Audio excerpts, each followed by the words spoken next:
이사야 8장 첫 번째 단락 1절에서 10절 말씀입니다.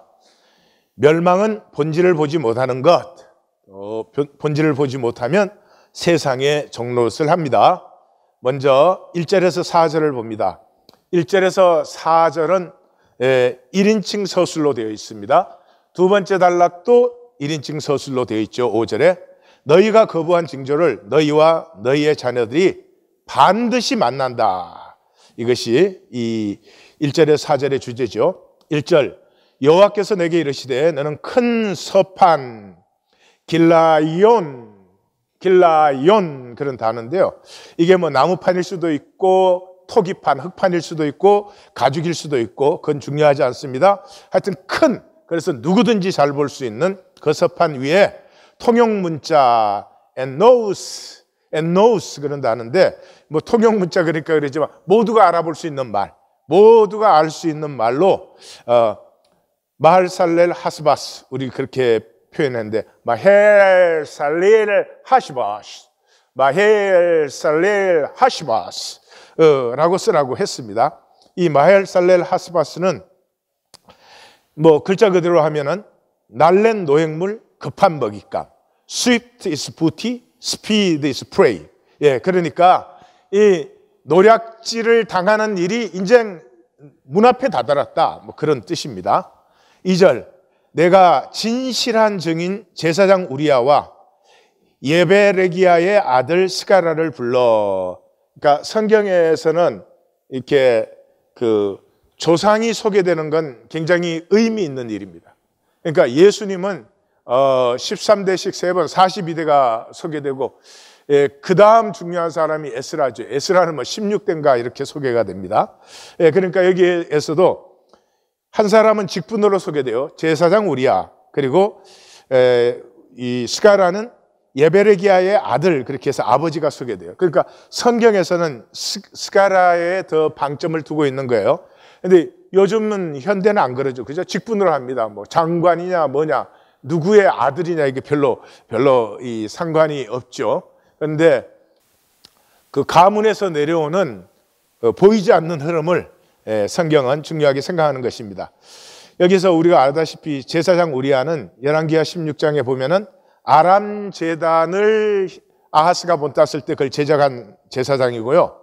또 이 스가라는 히스기야의 외할아버지입니다. 히스기야의 엄마의 아빠죠.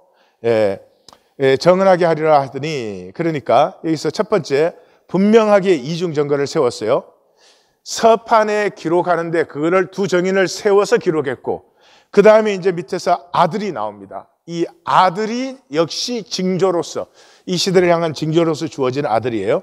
그래서 이중 증거를 딱 세우는데, 이 변하는 상황, 증거를 세우는 이유는 상황은 변해요. 지나가면 뭐 그때 그런 말을 했었나 뭐 이렇게 되는 거죠. 그래서 변하는 상황 속에서 불변하는 징조, 하나님의 징조는 영원하다 하는 것을 분명하게 세우는 것이죠.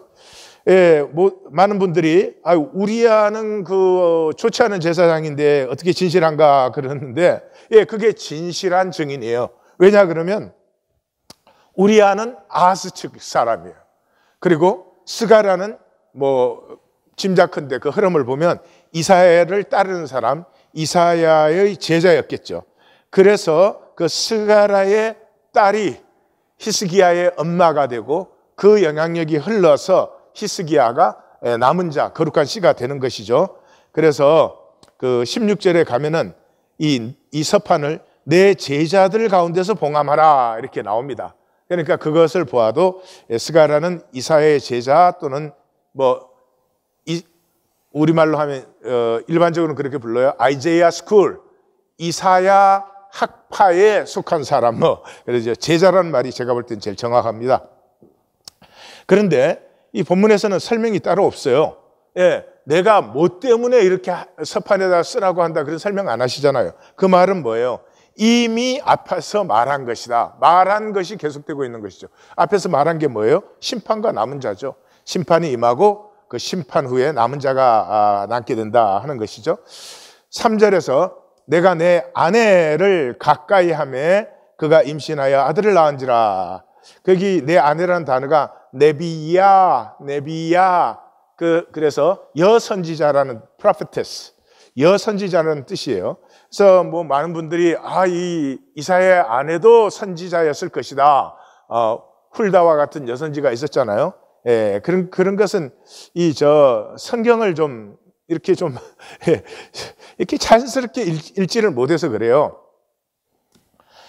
이사야가 하나님의 선지 사역을 감당하잖아요. 그 이사야의 선지 사역 중에 지금 초반기에 가장 중요한 것은 아들들이에요. 아들을 낳는데 그냥 뭐 이렇게 이사야 아들이 아니고 하나님의 징조로 세워지는 아들을 낳아요. 근데 아들을 누가 낳지요? 아내가 낳아요, 아내가. 그러니까 이 이사야의 선지 사역에 아내가 동참하지 않으면 그러면 이사야의 선지 사역도 있을 수가 없는 거죠.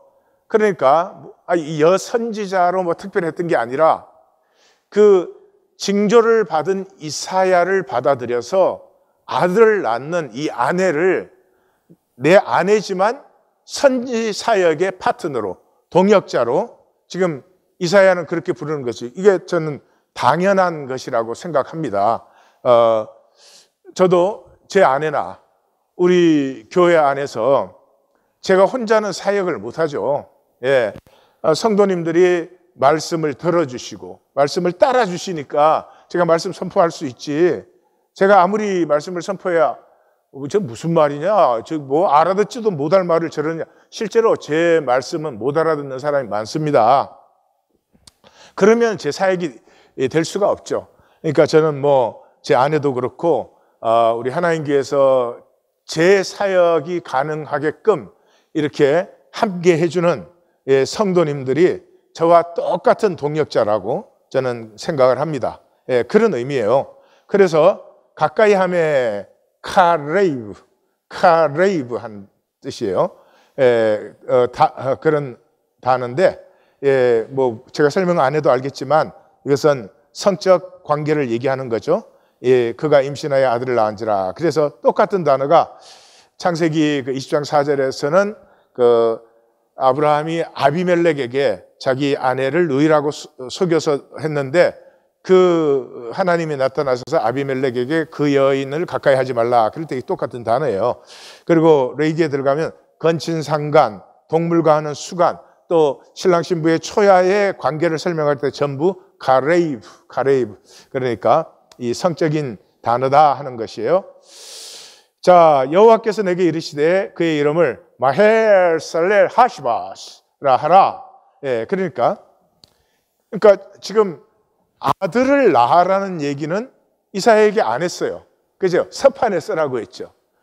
서판에 쓰라고 하는 말을 들은 이사야가 이것은 징조로 세우는 것이다. 그러므로 서판뿐만 아니라, 서판도 물론 후대로 전해지지만 후대 사람들이 계속 볼 수 있는 하나님의 징조가 스알 야숲처럼 그렇게 세워져야 한다는 것을 이사야가 가슴에 이미 느낀 거예요. 이게 생명 느낌이에요. 하나님과 통하는 거죠. 하나님과 통하는 거죠. 그래서 아들을 낳았죠. 낳았더니 그 이름을 마헬살렐 하스바스라 해라. 그렇게 하신 거죠. 그러니까 이런 통이 부럽지요. 그죠? 4절, 이는 이 아이가 내 아빠, 내 엄마라고 부를 줄 알기 전에, 그러니까 15절에 임마누엘은 악을 버리며 선을 택하니까 이건 통치. 임마누엘이 태어나서 통치하기 전, 그럼 통치까지 많은 시간이 흘러야 되잖아요. 최소한도 뭐 20년은 흘러야 되는 거 아니에요. 그런데 이거는 데디, 마미라고 말하기 전이니까 이제는 이제 급박한 거죠. 그 전에, 그 임마누엘 통치 전에 다메섹의 재물과 사마리아의 노략물이 아수르 왕 앞에 옮겨질 것이 미니라. 이 다시 똑같은 말이죠. 두 왕이 멸망한다 한 것과 똑같은 말이죠. 그래서 이 7장 1절에서 9장 7절이 지금 이 첫 번째 파트의 큰 단락인데, 중심 단락인데, 그 단락을 우리가 하고 있는데 이 단락에 들어와서 세 번째 신탁이에요. 7장에서 했고 7장 10절에서 또 25절 그리고 8장에 들어와서 세 번째 신탁인데, 이 세 개의 신탁들은 전부 디글렛 필레셀 3세가 이스라엘을 공격한 것이 733년, 또 다메섹을 멸망시킨 것이 732년이에요. 그리고 아람과 에브라임의 연합군이 유다를 공격한 것이 734년에서 732년이니까 지금 이사야가 이 신탁을 선포하고 하는 그 연도는 735년에서 734년 정도예요. 그러니까 1, 2년 아니에요. 1, 2년 안에 어쩌면 이 유대는 이렇게 만 1년이 아니라 해가 딱 바뀌면 2년이거든요. 그러니까 몇 달 안에 지금 이 공격은 이루어진다 하는 급박성을 보여주고 있어요. 백성과 오는 세대와 모든 사람에게 전거되기 위하여서 8장 18절에 보면은 내 자녀들이 이스라엘 중에 징조와 예표가 되었다. 그러니까 자녀들이 자라날수록 징조가 뚜렷해지고 있어요. 그러니까 이 세대뿐만 아니라 오는 세대들이 이 징조를 보기 위해서 서판에 크게 모두가 알 수 있는 글씨로, 그리고 그 당시는 이제 언어가 여러 개였죠. 아람어가 써지고 있었고요. 물론 히브리 사람이니까 히브리어가 있었고요.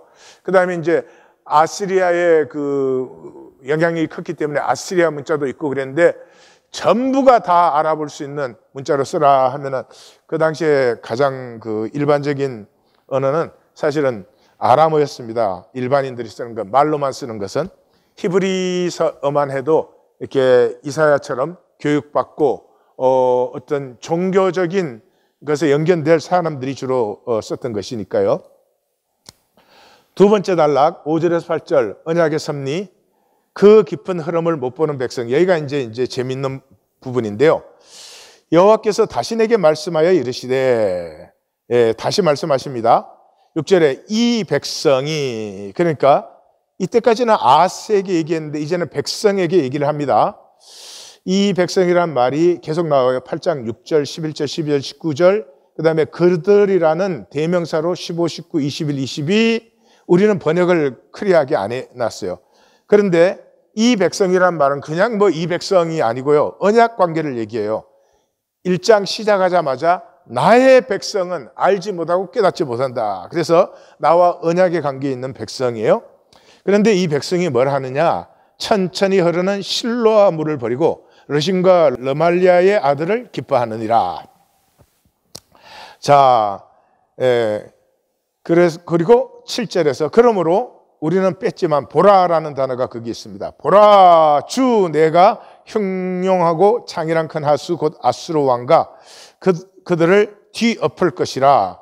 그 모든 골짜기에 차고 모든 언덕에 넘쳐. 8절 흘러 유다에 들어와서 가득하여 모개까지 미치리라. 모개까지 미치는 것은 701년 이 예루살렘 포위된 사건을 얘기하는 것이죠. 그래서 임마누엘이여 그가 펴는 날개가 내 땅에 가득하리라. 여기가 이제 재밌는 이유가요. 대부분의 주석가들은 실로에 천천히 흐르는 물이 뭐냐? 아하스의 친아수르 정책이다. 그렇게 봐요. 왜냐 그러면 여기에 르신과 르말리아의 아들을 기뻐한다 그랬죠. 그러니까 르신과 르말리아는 뭐예요? 반아시리아죠. 아수리아의 반기를 든 사람들이죠. 그러므로 그들을 기뻐한다는 것은 하나님이 아수르를 도구로 쓰고 계시는데 이 하나님의 도구로 쓰신 그 아수르를 반대하니까, 그러니까 아하스의 친아수르 정책을 싫어하는, 반대하는 것으로 그렇게 해석을 합니다. 그런데 우리 말씀 만나기 위해서 훨씬 더 잘 보시던데 그것이 아니고요. 이미 그러면 아하스는 앞에서 악하다고 되어 있잖아요.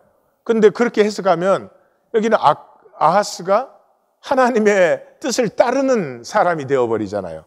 그게 아니에요. 아하스의 악은 아수르는 하나님의 섭리의 도구임을 보지 않고 아수르를 구원의 주체로 봐요. 아수르가 막강한 나라니까 지금 살 길은 아수르에 붙는 것밖에 없다.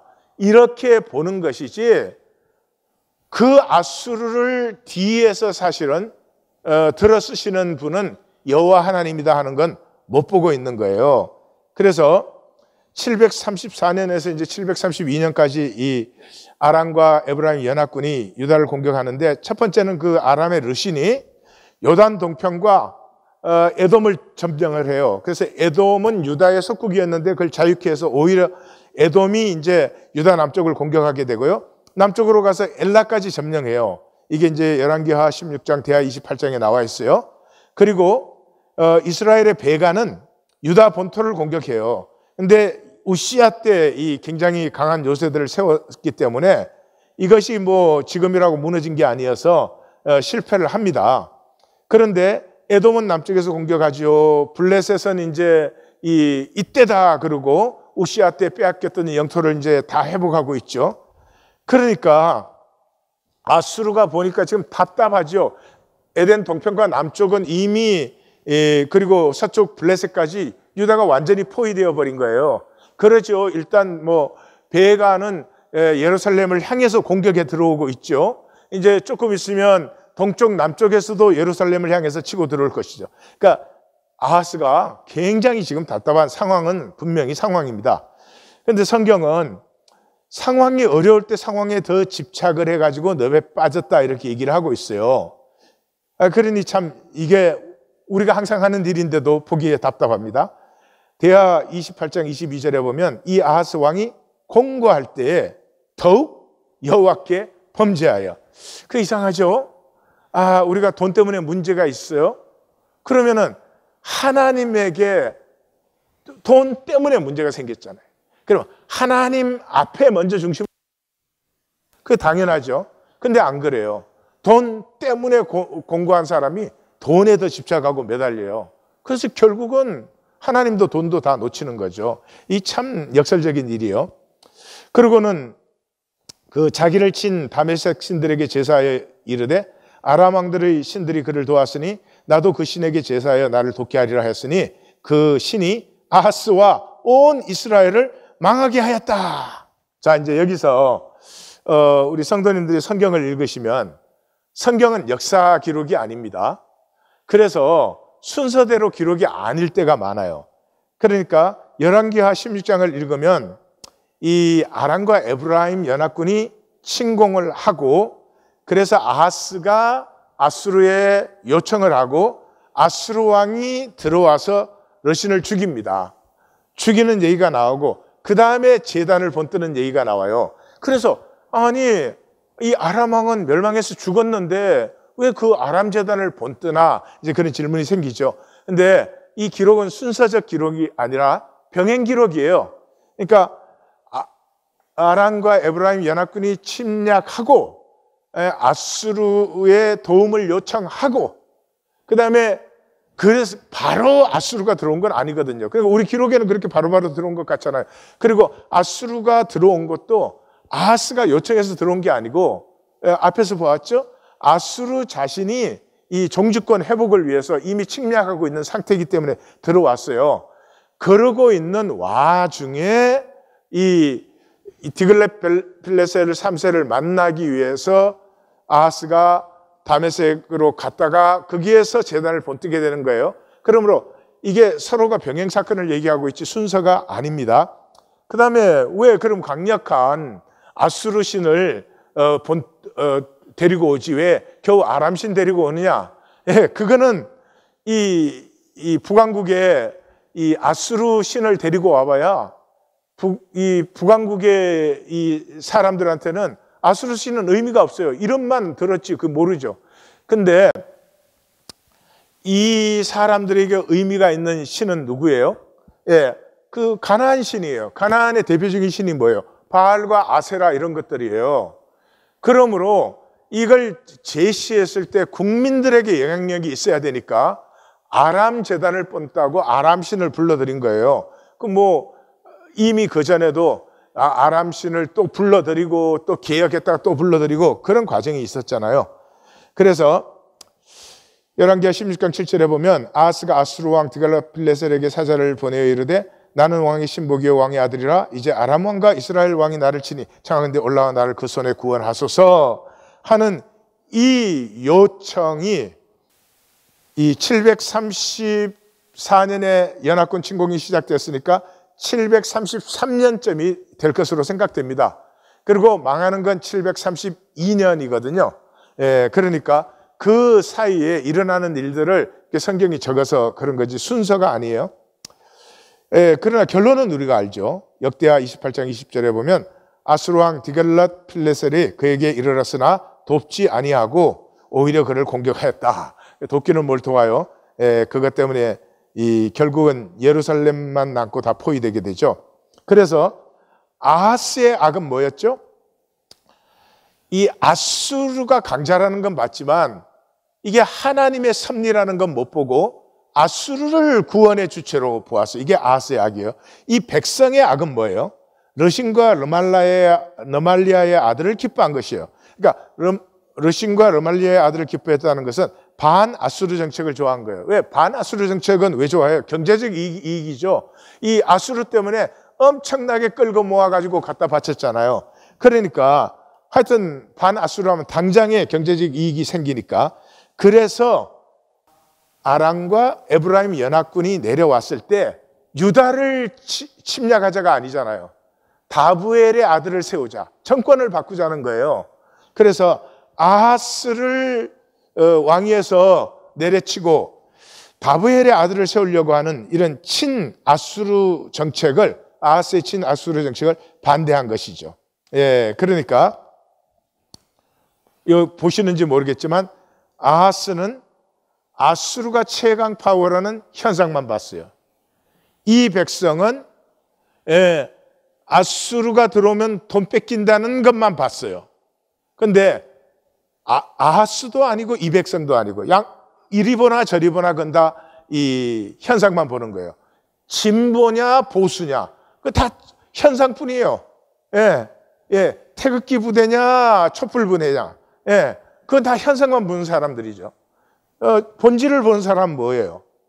아수르가 강자지만은 그 아수르를 도구로 쓰시는 하나님의 섭리를 보는 것이 신앙인데 양쪽이 다 악이에요.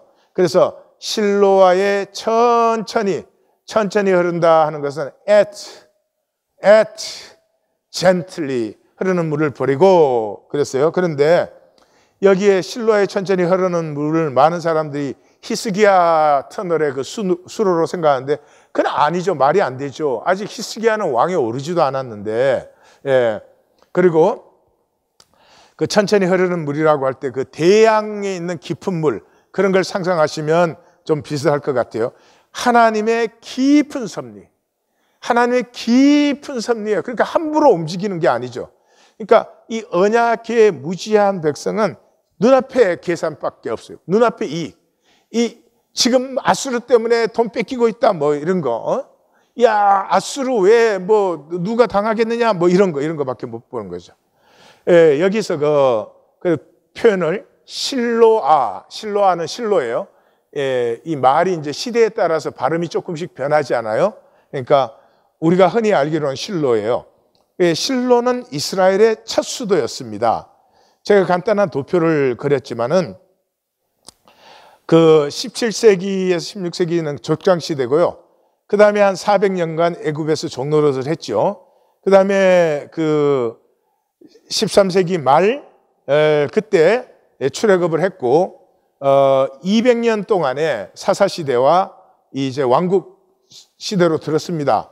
그래가지고 BC 1000년 천년경 10세기에 다윗이 왕에 들어가고 그 다윗이 40년 통치하고 그 다음에 다윗은 그러니까 헤브론에서도 왕을 했고 그렇기 때문에 통일 왕국의 왕은 한 30년으로 보는 게 좋겠죠. 그 다음에 이제 솔로몬이 한 40년도 통치하고 그 다음에 931년 솔로몬 통치 끝나면서 분열이 됩니다. 그래서 여기서 보시면 가나안 정복해서 가나안 땅에 들어오면서 솔로몬 성전 지어지기까지가 한 300년 돼요.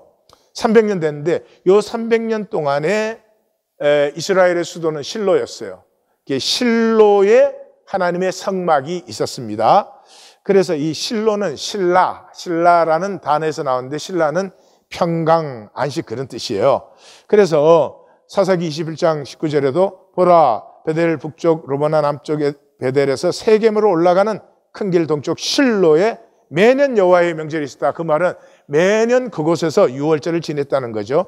18장 31절에도 하나님의 집이 실로에 있었다. 사무엘상에도 들어오면은 이 한나가 이 사람이 매년 자기 성읍에 나와서 실로에 올라가서 만군의 여호와께 예배하며 제사를 드렸다. 또 24절에도 가면 실로의 그 여호와의 집이라고 나오고요.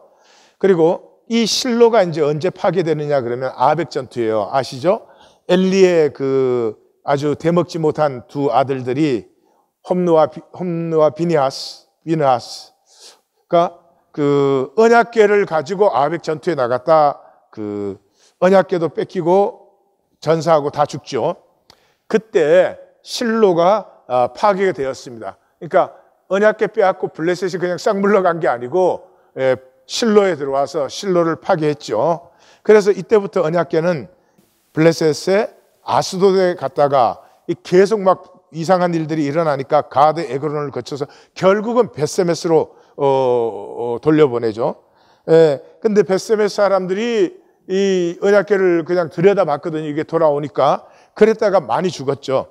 그래서 기랏 야림 그 산지에 있는 사람들에게 내려와서 가지고 가라 그랬어요. 그러니까 그 기랏 야림이라고 하는 곳에는 그 나중에 보면 거기서 선지자도 나오고 하는 것을 보면 특별한 그 신앙의 성읍이었던 것 같아요. 그래서 그 사람들이 언약궤를 옮겨서 그 기랏 야림에 20년을 있게 됩니다.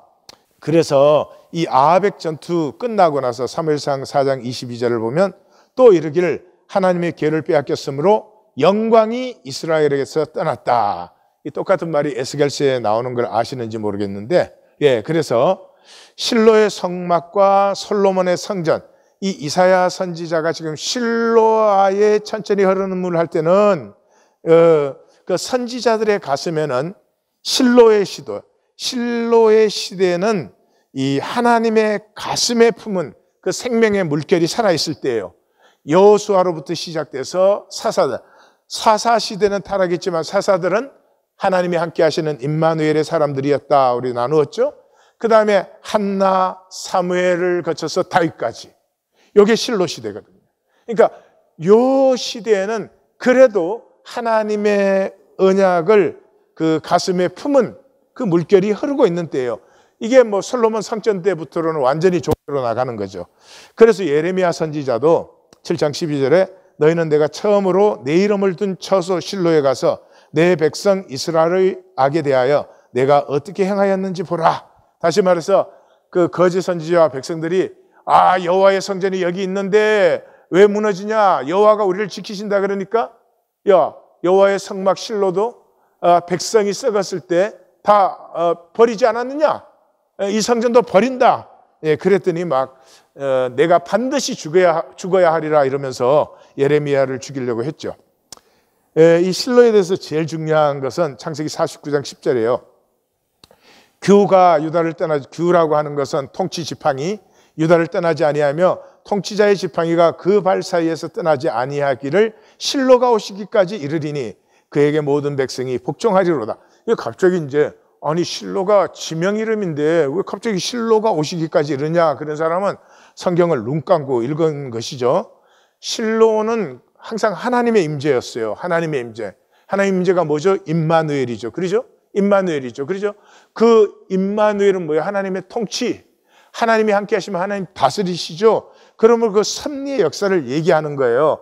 그래서 실로가 오시기까지라는 것은 실로라는 장소가 아니라 실로에 있었던 여호와의 임재, 여호와의 집, 그 하나님의 통치가 이루어지기까지 그런 뜻이죠. 그래서 아하스도 이 백성도 현상, 이 단절된 일시성만 보고 숨은 섭리를 보지 못하는 것 때문에 저들은 멸망하는 것이다. 그리고 이렇게 완전히 멸망할 수밖에 없는 그 시간에 임마누엘이 나타났죠. 그래서 절대절명의 순간에 아까 모개까지 찬다 그랬죠. 하수가 넘쳐서 모개까지 찼으니까 이제 여기서 조금 더 넘으면 다 죽는 거죠. 근데 모개까지 찼는데 하수가 멈추어요. 그리고 701년의 역사를 보면 아수르가 예루살렘 포위하고 있다가 예루살렘 포위만 푸른 게 아니라 유다 땅에서 완전히 떠나갑니다. 그래서 그가 펴는 날개가 내 땅에 가득하더라. 임마누엘이 딱 나타나면서 이 아수르군이 완전히 퇴각합니다. 이거 굉장히 역사에 수수께끼, 미스터리 중에 하나예요. 18만 5천. 그때 아수르가 30만 대군으로 침공해서 예루살렘을 18만 5천이 포위했거든요. 그런데 하룻밤 사이에 물러갔어요. 그리고 그 성경 기록에는 그 많은 사람이 죽었다고 되어 있는데 아수르 기록에 나와요. 이게 대형 박물관 그 아수르관에 가면은 그 기록통이 있는데요. 원통 같은 것이. 그게 밤에 쥐떼가 나타나서 무기를 다 갉아먹어서 퇴각했다. 그렇게 적고 있어요. 근데 그건 사실대로 안 적죠. 왜냐 그러면 왕의 그 통치권에 영향을 주기 때문에. 그러니까 하여튼 무슨 일이 있었는지 모르지만 밤 사이에 그냥 싹 죽어서 나머지 군대가 다 퇴각했다는 걸 알 수 있고, 로마의 그 역사가인 헤로도투스는 갑자기 전염병이 일어서 다 죽었다. 그렇게 기록하고 있어요. 근데 그건 우리에게 중요하지 않고, 하여튼 임마누엘이 그 날개를 펼 때 그 날개가 내 땅에 가득하리라 하는 이 말씀이 그대로 이루어졌다 하는 것은 알 수 있어요. 자, 아수르는 이런 저런 사건보다 더 중요한 것이 있는데, 이 아수르가 영적인 암세포가 됩니다. 그리고 여호와의 섭리적 징조를 거부한 후유증은 굉장히 오래가게 됩니다. 창세기 10장에 보면 이 아수르가 나오죠. 리므롯이라고 하는 사람이 큰 용사였어요. 이 사람이 신할 땅과 바벨과 에렉과 악갓 갈레에서 이제 그 자기 나라를 세우기 시작했는데, 그 땅에서 아수르로 나아가 니느웨와 로보딘 갈라 사이에 레센 이런 걸 건설했는데, 이는 큰 성읍인데 그 중에 세운 니느웨를 수도로 삼았죠. 그래서 이 리므롯이 죽자 리므롯은 태양신이 되었습니다. 그리고 리므롯의 아내는 세미라미스인데 하늘의 여왕이 되었어요. 그 사실은 세미라미스가 남편 니므롯을 죽이고 독살하고 태양신으로 승격시키면서 자기가 하늘의 여왕이 되고, 그 아들 담무스를 이제 부활의 신으로 만들었습니다. 그때 부활의 신은 이제 봄이 올 때만 봄을 오게 하는 신이에요. 여러분, 제국이라고 하는 게 뭐 사람을 이렇게 땅을 정복만 해놨다고 제국은 되지 않죠. 이게 제국이 되려면 사람들을 이렇게 하나로 묶어야 됩니다. 하나로 묶는 것은 뭐를 통해서요? 항상 이념을 통해서요. 이념을. 그래서 뭐 공산주의 이념, 뭐 하여튼 뭐 알렉산더는 헬레니즘이라는 이념, 온 세상을 헬라화 시켜야 된다. 너무 야만적이다. 뭐 헬라도 보통 야만이 아닌데, 그래서 그렇게 하는 이유가 뭐예요? 인간의 DNA는 하나됨이에요. 모든 인간은 하나됨을 원하는 거예요. 돈 많이 버는 이유가 뭐예요? 돈 많이 벌면, 돈이 많이 있으면 많은 사람이 나하고 함께 해줄 것 같아요. 많은 사람이 나에게 친하게 되고 친절하게 하죠. 자기가 아니고 돈한테 하는 건데 그 구분을 못해요, 이 어리석은 인간이. 그래서 이 세상의 역사에 있었던 모든 이념은 종교적이에요. 종교거나 종교적이에요. 그래서 뭐 아수르 종교, 바빌론 종교 이렇게 나가는 거고, 종교적인 건 누구예요? 북한은 종교적, 이 김일성 뭐 이런 걸 다 종교적, 히틀러도 종교화시켰죠. 게르만 민족의 최고 우수한 민족이다. 자, 그래서 이 리므롯이 죽으면서 이제 태양신, 하늘의 여왕, 이 부활의 신이 생기는데, 바벨론 사람들을 용병으로 썼다고 그랬죠. 그리고 결국은 바벨론한테 아수르가 멸망했다고 그랬죠. 그래서 이 바벨론이 무력으로는 점령했지만 아직은 이념적으로는 이게 바벨론은 이렇게 체계화되어 있지 않죠. 그러니까 아수르의 종교를 바벨론이 그대로 받아들입니다. 그래서 이게 바벨론의 종교가 되고요. 그래서 여러분들이 바벨론 신 그러고 찍어보시면 뭐 그냥 그 태양신, 그 다음에 세미라미스, 담무스, 이게 바빌론의 최고 신들로 딱 나와요. 그게 이제 아수르의 신을 그대로 받아서 자기들의 종교화 시킨 거죠. 이것이 시대를 흐르면서 유다에 굉장한 영향을 미칩니다. 이제 제국 시대가 들어오고 보니까 아람 신은 아무것도 아니거든요. 그러니까 진짜 신은 누구예요? 아수르 신이고 바벨론 신이잖아요. 그래서 이 유다의 신이 돼요. 예레미야 그 44장에 가면 이렇게 나와요. 우리 입에서 낸 모든 말을 반드시 실행하여 우리가 본래 하던 것 우리 선조 왕들 고관들 유다의 성읍 예루살렘 거리에서 하던 하늘의 여왕에게 분향하여. 이 하늘의 여왕이 뭐예요? 세라스미스예요. 그리고 우리가 하늘의 여왕에게 분향하고 그 앞에 전제 드리는 것을 패하고 나서 이 모든 것이 이렇게 궁핍하고 칼과 기근에 멸망했다. 그걸 섬긴다고 하나님이 이 처벌하신 건데, 심판하신 건데, 그거 할 때는 잘 살았는데 그거 안 해서 지금 멸망했으니까 그걸 못하고 있죠.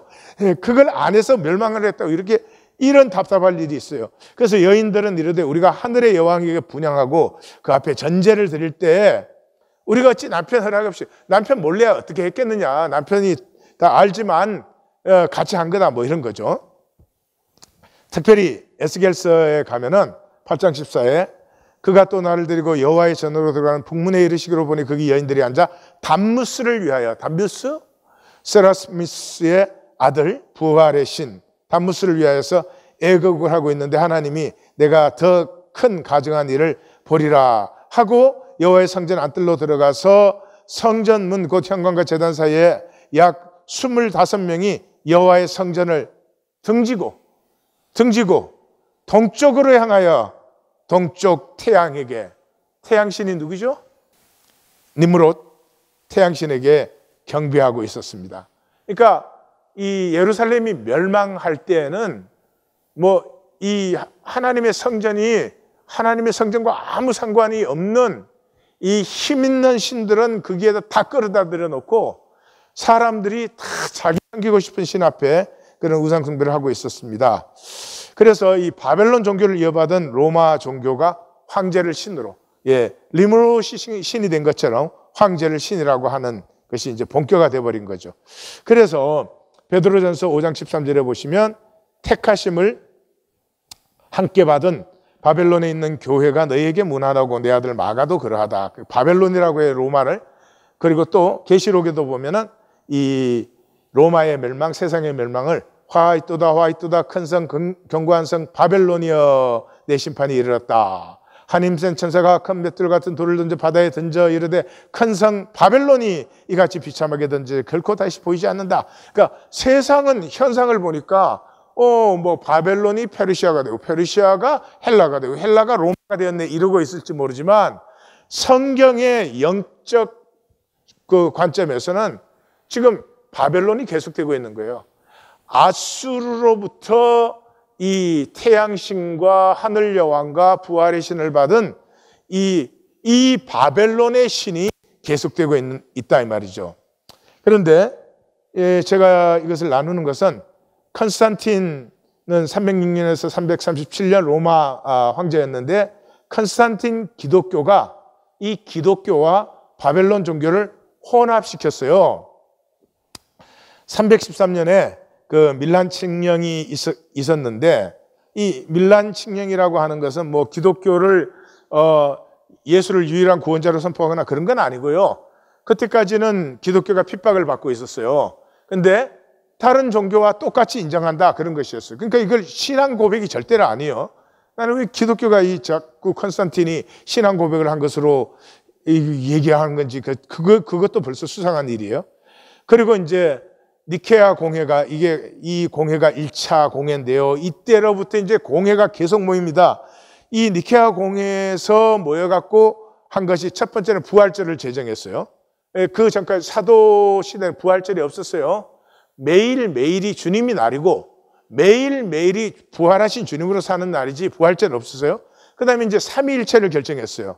그래서 아리우스파는 성자는 하나님이지만 성부와 동등하지는 않다. 아다나시우스파는 신임으로 성부와 성자는 동등하다. 이런 거 갖고 싸웠어요. 그게 신앙에 무슨 상관이 있어요? 상관이 있을 수도 있을지 모르겠어요. 하여튼 이때로부터 이 기독교는 하여튼 벨로 걸 가지고 싸우는, 왜 싸워요? 돈과 힘이 거기 들어있으니까요. 아니 이익이 없어 봐요. 누가 싸워요? 가지라 그래도 안 가지죠. 이렇게 해서 이 컨스탄틴 기독교는 예수님과 상관이 없어요.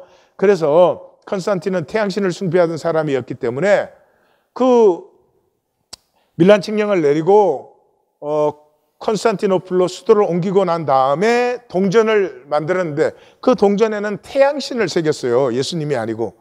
그 콘스탄티노플 광장에 태양신 모자이크를 하는데 그 태양신 모자이크 안에 예수님의 형상을 넣어가지고 짬뽕을 만들었죠. 그리고 그 세미라미스와 담무스를 마리아와 예수, 이 우리 신앙에는 이런 거 없었어요. 이런 것을 세미라미스와 담무스를 본따 갖고 만들고 그 다음에 주일을 정했어요. 아니 사도 공동체로부터 예수님이 부활하신 안식일 다음 날 성도들이 모였어요. 그 모인 거는 그날이 특별한 게 아니에요. 매일매일이 주님의 날이에요. 근데 그날은 주님의 부활을 특별히 더 기억하는 것뿐이었어요. 근데 그것을 일요일로 제정한 썬데이로 제정한 것도 컨스탄틴이에요. 그 다음에 이제 크리스마스를 제정했어요. 336년에. 예수님이 뭐 언제 나셨냐? 이게 기독교 신앙에 있는 거예요? 성경에 있는 거예요? 어디 있는 거예요? 크리스마스를 제정하고 부활절을 제정했어요. 부활절을 제정할 때 그 바벨론 종교의 토끼는 굉장히 번식이 빠릅니다. 그래서 번식과 정력을 상징하는 동물이에요. 그래서 그랬는데 아니 뭐 기독교가 왜 지금 토끼 막 그려놓고 계란 찾으러 다니는 건지 나는 알 수가 없어요. 제가 사진을 좀 보여드리겠어요? 예, 저기에 보시면 저 수메리아, 이집트, 그 다음에 인도예요. 저게 다 이 세미라미스와 담무스의 조각에서 저 종교들이 다 나온 거예요. 그 다음 걸 보시면 알겠지만 중국, 그 다음에 이 불교에서도 저렇게 나오죠. 그 다음에 기독교가 이걸 받아들여서 마리아와 예수를 저렇게 했어요. 여기뿐만이 아니에요. 제가 다 보여드릴 수 있지만 유대교, 이슬람, 일본 신도, 그 다음에 심지어 중국 도교까지도 전부 어머니가 아들을 저렇게 아기 아들을 품고 있는 이 형상들이 있습니다. 이게 전부 어디에서 나왔죠? 아수르의 세미라미스와 담무스에서 나온 거예요. 그 컨스탄틴 기독교를 가지고 지금 우리가 모르겠어요. 무슨 짓을 하고 있는 건지 도대체. 자, 이제 9절에 10절입니다. 7장 1절에서 9장 7절까지가 이 첫 부분의 중심 단락인데 여기에 9절과 10절이 중심 부분이다 하는 걸 우리 처음에 대칭 구조에서 보았죠. 그래서 하나님에게서 단절된 현상의 허상과 임마누엘에서 9절에 보면은 너희 민족들아, 여기 민족들아는 이제 제국 정복 시대가 이제 들어서고 있는 것을 함성을 질러라. 함성 언제 질러? 전쟁할 때 지르죠.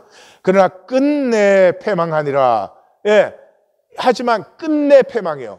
그러니까 이기는 것 같지만 마지막까지 이기지 못해요. 마지막에는 반드시 패망하는 것이에요. 또 먼 나라 백성들아, 역시 제국 정복 시대가 들어있는 것을 보여주고 있죠. 허리를 동여라. 허리를 동이는 건 지금 이제 싸움하려고 하는 것이죠. 그러나 끝내 패망하리라. 너희 허리에 띠를 띠라. 그러나 끝내 패망하리라. 10절 너희는 함께 계획하라. 역시 이거 이제 여러 민족들이 함께 계획하니까 이 제국 정복 시대를 얘기하고 있어요. 그러나 끝내 이루지 못하리라. 말을 해보아라. 끝내 시행되지 못하리라. 그런데 이 현상 세계의 모든 것은 이기는 것 같아요. 그게 강한 것 같아요. 그러나 종말적으로는 그들은 서지 못해요. 영원히 서는 것은 무엇이냐 그러면 임마누엘, 이는 하나님이 우리와 함께 계심이니라. 삶은 봄에 의해서 결정됩니다. 무엇을 보느냐에 의해서. 그래서 현상을 보느냐, 영혼을 보느냐, 여기에 달려 있어요. 이 현상을 보는 사람은 계산이죠. 계산 안 하고 어떻게 살아요? 근데 그 계산이 어디에서 나와요? 자기 한계에서 나와요. 자기 지식, 자기 경험. 그러니까 본질을 패해버려요. 본질을 패한다는 말은 복을 패한다는 말이에요. 뿌리가 잘라져 버리니까 살 수가 없죠. 그래서 악이 더 악이 되는 것이고요. 이 영혼을 보는 사람은 가슴으로 살아요. 말로 설명할 수 없지만 생명 느낌, 전체와 함께하는 이 생명 느낌으로, 그것은 관계가 회복되고, 관계가 회복되는 것만큼 형통함이 크고 깊어지죠. 그래서 복이 더 복이 되는 것이에요. 나눔 가이드, 나는 본질 세계와 그 섭리가 보이는지 안 보이면 왜 안 보이는지 나누어 보십시오. 하나님,